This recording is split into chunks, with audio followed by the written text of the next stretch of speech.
오늘의 말씀을 함께 찾겠습니다. 시편 13편의 말씀입니다. 시편 13편 1절부터 6절까지의 말씀입니다. 시편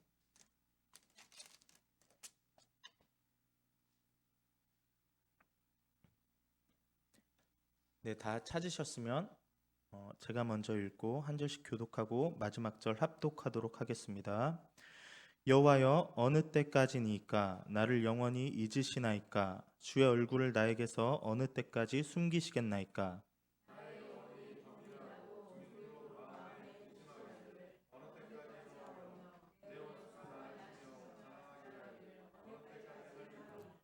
여호와 내 하나님이여, 나를 생각하사 응답하시고 나의 눈을 밝히소서. 두렵건대 내가 사망의 잠을 잘까오며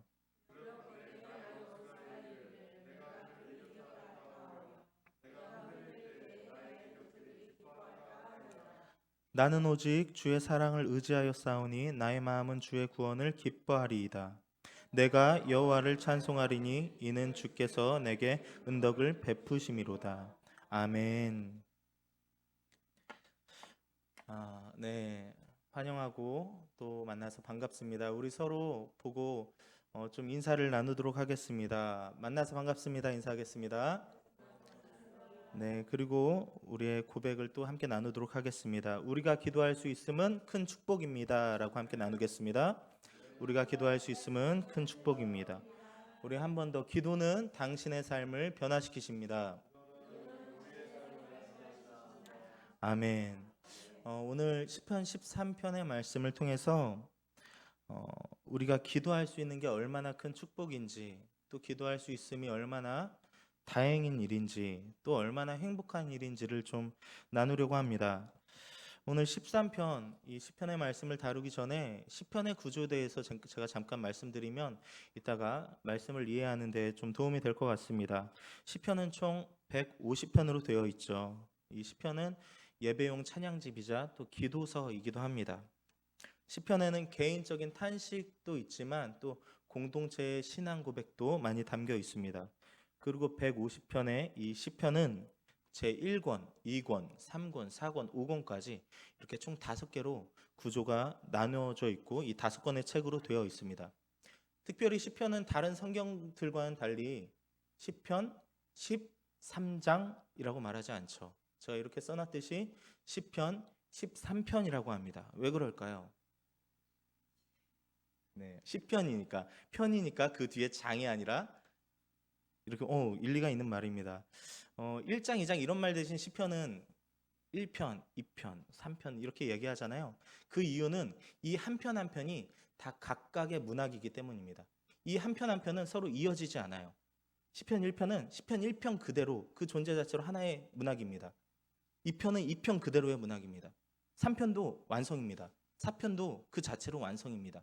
이어지지 않아요. 그래서 우리가 장절로 나누지 않고 편절로 나누고 있는 것입니다.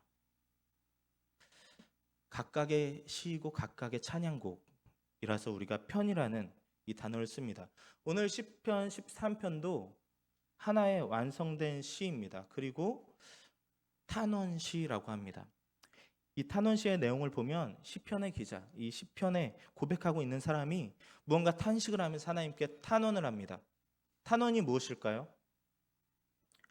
사전적 의미로 보면 사정을 하소연하면서 도와주기를 간절히 바라는 마음입니다. 한편으로는 좀 따지는 느낌도 있어요. 왜요? 대체 왜요? 왜 믿는 저에게, 왜 신실한 저에게 이런 일이 생길까요? 이해가 되지 않아요. 뭐 이런 느낌의 탄원입니다. 시편에는 오늘 이 13편의 내용과 같이 탄원시가 굉장히 많습니다. 시편은 찬양시, 탄원시, 감사시, 제왕시, 시온의 노래, 성전으로 올라가는 노래, 지혜시 이렇게 7양식이 있는데 이 7양식 중에서 탄원시가 가장 압도적으로 많아요. 다른 것과는 비교가 안 될 정도로 굉장히 많은 수의 편이 이 탄원시로 이루어져 있습니다. 오늘 말씀을 우리가 개역개정으로 봤는데 세번역으로 한번 읽어보면 또 새롭거든요. 우리 세번역으로 한번 제가 PPT로 준비를 했습니다. 우리 다 같이 1절부터 6절까지 끝까지 한 목소리로 가급적이면 속도를 맞추어서 읽어봤으면 좋겠습니다. 시작하겠습니다. 주님, 언제까지 나를 잊으시렵니까?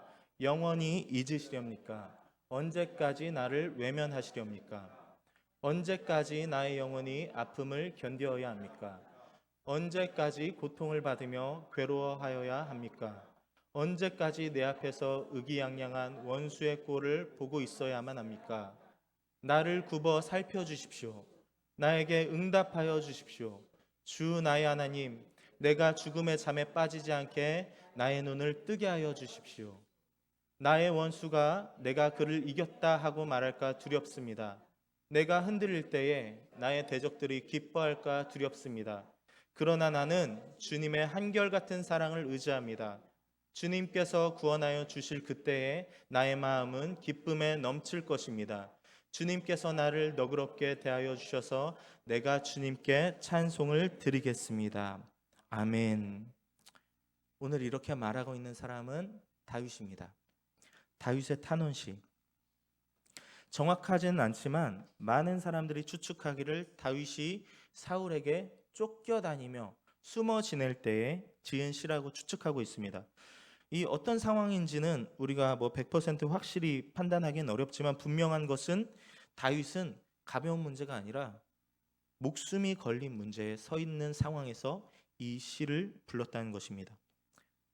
이 문제로 인해 다윗은 매우 큰 두려움과 절망에 빠져 있습니다. 쫓기는 것은 정말 두려운 일이죠. 혹시 쫓겨본 분 계세요? 안 계시길 소망. 쫓겨보셨어요. 너무 삶에 많은 일이 계셨군요. 혹시 우리 김영미 집사님께 쫓긴 건 아니시죠? 네. 쫓기는 경험이 쉽지는 않죠. 근데 저는 이제 쫓기는 경험을 실제로 하진 않았지만 쫓기는 꿈을 한때 매일같이 꿨던 때가 있었어요. 되게 심리적으로 불안하고 마음이 어려울 때 쫓기는 꿈을 꾸는데 그 꿈에서 쫓기는 그 감정이 너무너무 무서워요. 너무너무 두렵고 잠에서 깨서 이게 꿈이었구나를 내가 인지를 해도 숨이 잘 골라지지도 않고 계속 이런 여파가 하루 종일 남아있더라고요. 그만큼 꿈에서 쫓기는 것조차 너무 두려운데 다윗은 목숨이 위태로운 상황에서 실제로 쫓기는 삶을 살고 있었습니다. 숨어 다니는 삶이었습니다. 잡히면 어디 끌려가고 추궁당하고 무언가 빼앗기고 이 정도가 아니라 즉시 죽겠죠. 그런 상황이었습니다. 목숨이 오가는 상황. 그래서 기도를 시작하자마자 이렇게 이야기합니다. 언제까지 나를 잊고 계실 것입니까?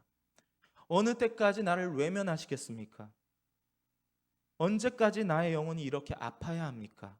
언제까지 고통을 받으며 괴로워해야 합니까? 얼마나 답답한 심정일까요? 우리도 이런 기도 해본 적 있죠. 하나님께서 안 계신 것 같아요. 하나님께서 나를 외면하시는 것 같아요. 나만 차별받는 것 같아요. 이런 마음 한 번쯤은 가지셨잖아요. 그래서 우리가 이 다윗의 마음을 조금이나마 공감할 수 있을 것 같은데 이렇게 불평을 하고 탄식을 하던 다윗이 기도하는 중에 점점 그 태도가 바뀝니다. 오늘 말씀 3절을 보니까 원망에서 스스로에 대한 성찰로 이 기도가 바뀌기 시작합니다. 1, 2절에는 하나님을 탓하고 원망했다면 그렇게 기도했다면 기도하는 중에 그러니까 3절에는 갑자기 내 눈이 어두우니 나의 눈을 밝히시고 내가 죽음의 잠에 영적인 죽음의 잠에 빠지지 않게 도와달라고 하나님께 호소하기 시작합니다. 문제를 바라보는 관점이 바뀌는 거예요. 기도 중에 기도는 이렇게 문제의 근원을 바라보게 하는 힘이 있습니다. 지혜가 생기는 거죠. 우리는 남을 탓하길 좋아합니다. 어떤 문제가 생겼을 때 환경을 탓하고 상황을 탓하기를 좋아합니다. 그래서 내가 원망하고 내가 탄식할 만한 근거를 내 스스로에게서 찾지 않습니다. 하지만 기도할 때 하나님께서는요, 우리의 마음에 문제의 근본을 보게 하십니다. 문제의 근본이 나라면 나를 성찰하게 하시고 문제의 근본이 다른 곳에서부터 오는 것이라면 그것을 깊이 묵상하고 성찰하게 하실 것입니다. 문제를 믿음의 눈으로 볼 수 있는 그 지혜를 허락하신다는 것입니다. 또한 오늘 시편 13편 4절처럼 우리가 정직할 수 있도록 솔직해질 수 있도록 연약함을 고백하고 그 연약함 가운데 함께 해달라는 그 낮은 자의 고백, 겸손한 고백을 허락하십니다. 여기까지도 놀라운데 더 놀라운 것이 있습니다. 기도할 때 결국 탄식이 찬양으로까지 바뀌는 반전이 있다는 겁니다. 다윗은 현재 상황에 대해 하나님을 향해서 탄식합니다. 그러다가 하나님께 호소합니다. 그리고 다음으로는 갑자기 하나님을 찬양합니다. 화면에서 우리 5절 말씀만 다시 한번 읽어보도록 하겠습니다. 그러나 나는 주님의 한결같은 사랑을 의지합니다. 주님께서 구원하여 주실 그때에 나의 마음은 기쁨에 넘칠 것입니다.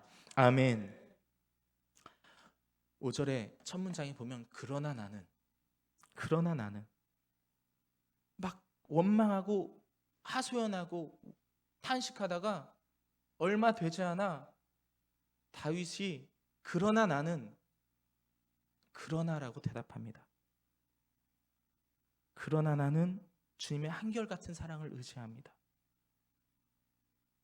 기도하는 중에 하나님께서 마음의 반전을 주시는 겁니다.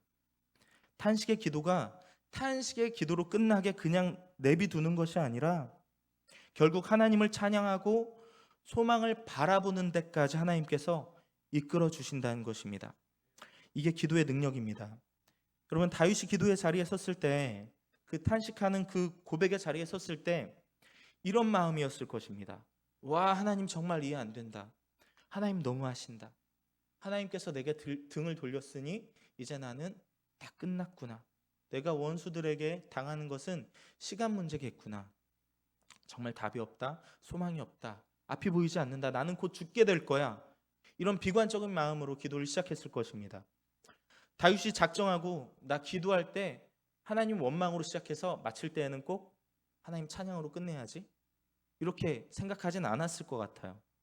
다윗은 그럴 마음의 여유가 없었거든요. 목숨이 달려 있었어요. 믿었던 사람이 자기를 죽이려 쫓아다닙니다. 정말 본인의 인생의 회의를 느끼고 통곡하고 싶은 심정이었을 것 같아요. 오늘 성경을 좀 찾아보면서 같이 말씀을 봤으면 좋겠는데 시편 3편을 함께 봤으면 좋겠습니다. 뒤로 잠시 넘어가서 시편 3편에 성경에서 찾아봤으면 좋겠는데 시편 3편 1절부터 뭐 이렇게 내용을 읽지 않고 그 위에 작게 쓰인 글자가 다 있죠. 그 안에 작게 쌓인 글자를 함께 읽어보면 다윗이 그의 아들 압살롬을 피할 때에 지은 시라고 되어 있습니다. 그의 아들 압살롬을 피할 때 지은 시. 와, 다윗 입장에서도 우리가 보는 시점에서도 이것은 완전 막장 드라마죠. 자신의 셋째 아들이 자신의 왕권에 도전하면서 아버지를 죽이려 합니다. 아들에게 쫓기는 아버지의 마음. 이런 상황에 하나님을 찬양할 수 있을까요? 내 자식이 나를 죽이려고 하는데. 그래서 이 시편 3편에서도 다윗은 하나님을 원망하며 기도를 시작합니다. 탄식으로 기도를 시작합니다. 내용을 보면 나에게 적이 어찌 이리 많습니까? 하물며 내 자식까지도 내 적이 되게 하십니까? 이런 마음으로 하나님께 호소를 시작한 다윗은 금세 또 하나님을 찬양하게 됩니다. 1, 2절에 탄식의 기도를 드리다가 3절부터 그의 심경에 변화가 옵니다. 하나님을 높이기 시작하고요. 그 하나님이 자신을 붙드실 것을 확신하면서 갑자기 담대해집니다. 시편 3편 6절만 우리 함께 읽어볼까요? 천만인이 나를 에워싸 진친다 하여도 나는 두려워하지 아니하리이다. 아멘. 기도가 주는 담대함입니다. 기도는 두려움을 담대함으로 바꿉니다. 아무리 지독하고 고통스러운 환경에 있다 할지라도 우리가 하나님께 기도할 때 우리의 절망이 소망과 담대함으로 변화될 수 있음을 믿으시길 바랍니다. 이런 기도가 얼마나 큰 축복입니까? 기도할 수 있는 게 얼마나 큰 감사입니까? 우리가 의지하는 우리 예수님이 있다는 게 얼마나 큰 보물입니까? 무기입니다. 고백할 때마다 다 들으시는 그 주님의 선하심이 놀랍고 감사합니다. 오늘 시편 13편으로 돌아와서 탄식의 기도를 하던 다윗은 5절에 이렇게 말합니다. 새 번역에 보면 그러나 나는, 이 그러나 나는이라는 고백을 통해서 그의 마음이 기도로 하여금 새롭게 되고 있음을 고백합니다. 그리고 이후로 결국 구원해 주실 주님을 믿고 찬송하며 기도를 마칩니다. 이렇게 우리 기도에는 반전이 있습니다. 제가 시편의 탄원시 중에 이런 탄원시 중에 한두 개의 예를 가지고 이렇게 제가 확답 또 확신하면서 이렇게 드리는 말씀은 아닙니다. 시편에서 가장 많은 비중을 차지하고 있는 시가 탄원시라고 했죠. 이 시간 잠시 시편의 이 초반부에서만 이 탄식이 기도 중에 갑자기 찬양으로 바뀌는, 소망으로 바뀌는 이런 반전들을 한번 찾아보도록 하겠습니다. 먼저 조금 전 봤던 시편 3편의 말씀을 다시 한번 보겠습니다. 시편 3편 1절만 함께 읽습니다. 여호와여, 나의 대적이 어찌 그리 많은지요, 일어나 나를 치는 자가 많으니이다. 아멘. 절망적인 상황에서 기도를 시작합니다. 그런데 우리 마지막 절 한번 보실까요? 8절, 구원은 여호와께 있사오니 주의 복을 주의 백성에게 내리소서. 아멘. 탄식으로 시작한 기도가, 원망으로 시작한 기도가 주님을 높여드리고 구원이 주님께 있음을 인정하고 그 복이 기도하는 본인에게 임할 것을 기대하며 기도를 마칩니다. 시편 4편도 함께 볼까요? 첫 절만 함께 읽습니다. 내 의의 하나님이여, 내가 부를 때 응답하소서. 곤란 중에 나를 너그럽게 하셨사오니 내게 은혜를 베푸사 나의 기도를 들으소서. 아멘. 또 곤란에 빠져 있는 자가 전에 곤란에도 함께 해주셨던 주님께서 함께 하시기를 기도하면서 또 탄원하면서 이렇게 기도를 시작합니다. 그런데 마지막 절 한번 읽어볼까요? 8절입니다. 내가 평안히 눕고 자기도 하리니 나를 안전히 살게 하신 이는 오직 여호와이시니이다. 아멘. 다시 소망으로, 믿음으로 이 기도가 맞춰지게 됩니다. 시편 5편도 함께 볼게요. 첫 절 읽습니다. 여호와여, 나의 말에 귀를 기울이사 나의 심정을 헤아려 주소서. 아멘. 심정을 헤아려 주세요라는 것은 지금 헤아림 받지 못하고 있다는 의미가 되겠죠. 우리 5편의 12절 끝절 한번 함께 읽습니다. 여호와여, 주는 의인에게 복을 주시고 방패로함 같이 은혜로 그를 호위하시리이다. 아멘. 또다시 소망으로 끝납니다. 여러분, 저희가 첫 절과 마지막 절을 읽고 있는데 마치 다른 편의 시편을 보고 있는 것 같죠. 기도할 때 하나님께서 마음을 바꾸어 주세요. 우리의 마음이 절망에서 소망을 볼 수 있도록 계속해서 도와주시고 계신 것입니다. 그래서 우리가 기도를 절망으로 시작했을지라도 기도의 끝은 주를 즐거워하리이다로 끝날 수 있는 것입니다. 시편 10편을 한 번 더 보겠습니다. 시편 10편입니다. 첫 절을 읽겠습니다. 여호와여, 어찌하여 멀리 서시며 어찌하여 환난 때에 숨으시나이까. 지금도 탄원하고 있죠. 시편 10편의 마지막 절 18절을 함께 읽습니다. 고아와 압제당하는 자를 위하여 심판하사 세상에 속한 자가 다시는 위험하지 못하게 하시리이다. 아멘. 담대함을 선포하고 있습니다. 지금 내가 이렇게 어려운 상황에 있을지라도 하나님께서 나를 어렵게 하는 모든 것들을 쳐내 주셔서 이 어려움에서 나를 건져 주실 것을 고백하고 있습니다. 기도의 시작은 절망과 원망과 탄식이었을지라도 그 끝은 응답하실 주님을 기대하는 믿음의 고백, 정의 하나님을 신뢰하는 믿음의 고백으로 맞춰집니다. 그리고 오늘 13편도 마찬가지로 탄식으로 시작하여서 5절에는 그러나 나는 이라는 반전이 일어나면서 6절에는 내가 여호와를 찬송하리니 이는 주께서 내게 은덕을 베푸심이로다 라고 찬양하면서 기도가 맞춰집니다. 놀랍지 않으십니까? 여러분, 제가 너무 많아서 13편까지 본 거지 시간이 나실 때 시편들을 이렇게 쭉 앞절과 끝절만 이렇게 해서 보십시오. 탄식으로 시작해서 희망으로 끝나는 시가, 그 희망으로 끝나는 기도가 너무나도 많습니다. 기도의 힘입니다. 이러니 어찌 기도하지 않을 수가 있겠습니까? 기도할 수 있는 것은 우리에게 정말 큰 무기이고 특권입니다. 어떤 상황도 인내하고 이겨낼 수 있는 엄청난 하나님의 선물입니다. 그러고 보니까 정말 맞는 것 같아요. 여러분들도 그렇고 저도 그렇고 신앙생활하면서 아주 많은 예배를 드려 오셨겠죠. 때로는 아주 뜨겁고 자유롭게 기도하고 부르짖으며 기도하는 분위기 안에서 여러분들도 저도 함께 예배해 왔겠죠. 새벽 예배 가운데도 여러분들 문제를 놓고 많이 눈물의 기도하시죠. 저는 대부분 큰 교회에서 사역을 해왔는데, 그리고 제가 아주 어려서부터 청년이 되기까지 봉사했던 교회도 지역에서는 가장 큰 교회였는데, 그런 이렇게 뜨거운 기도, 또 사람들이 많이 모인 자리에서의 기도를 할 때가 굉장히 많았습니다. 그리고 그 뜨거운 마음에 청소년 집회, 청년 집회, 화요 모임, 모교 모임 이런 것들을 찾아다니면서 예배를 했는데, 그때 보면 정말 뜨겁게 기도하시는 분들 많아요. 정말 눈물 흘리며 기도하시는 분들 많고, 대체 저분의 삶에는 지금 무슨 일이 일어나고 있는지 궁금할 정도로 정말 애타게 예수님을 부르짖는 그런 분들이 많습니다.